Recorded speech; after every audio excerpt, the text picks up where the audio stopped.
ജീവിതത്തിൽ അടുക്കും ചിട്ടയുമില്ലാതെ ബുദ്ധിമുട്ടുന്നവരാണോ നിങ്ങൾ? Disorganised in nature?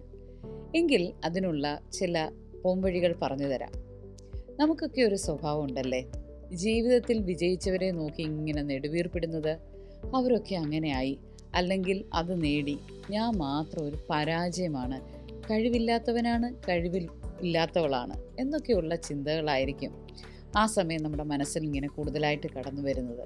എന്നാൽ ഒന്ന് ആലോചിക്കുമ്പോൾ നമ്മൾ മടിച്ചിരുന്നപ്പോൾ അവരൊക്കെ ലക്ഷ്യബോധത്തോടെ കഷ്ടപ്പെടുന്നുണ്ടായിരിക്കും അല്ലേ?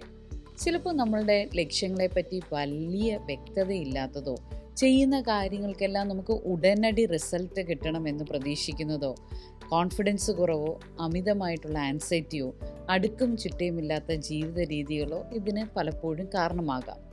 എന്നാൽ നിങ്ങൾ കുറച്ചൊന്ന് മനസ്സ് വെച്ചാൽ ഇതിനെയെല്ലാം നിസ്സാരമായി മറികടക്കാം. ആദ്യമായി നിങ്ങളുടെ താല്പര്യങ്ങളും ലക്ഷ്യങ്ങളും തിരിച്ചറിയുക. അതിന് ചേരുന്ന ജീവിത രീതികളും പെരുമാറ്റങ്ങളുമാണോ ഇപ്പോൾ നമ്മൾ ഫോളോ ചെയ്യുന്നതെന്ന് നോക്കുക. നമ്മളുടെ ജീവിതത്തിൻ്റെ ശൈലികൾ, ഹാബിറ്റ്സിൽ മാറ്റം കൊണ്ടുവരുന്നതിനും ലക്ഷ്യത്തിലേക്കുള്ള യാത്ര സുഗമമാക്കുന്നതിനും ചിട്ടയായ ഒരു പെരുമാറ്റ ശൈലി ഉണ്ടാക്കിയെടുക്കുക. Strict good disciplines.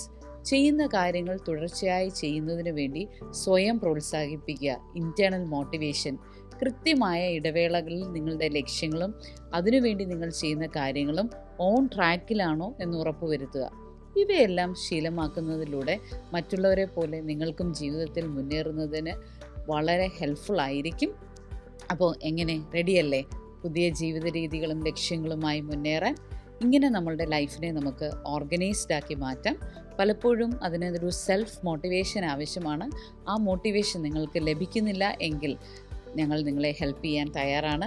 Please reach us.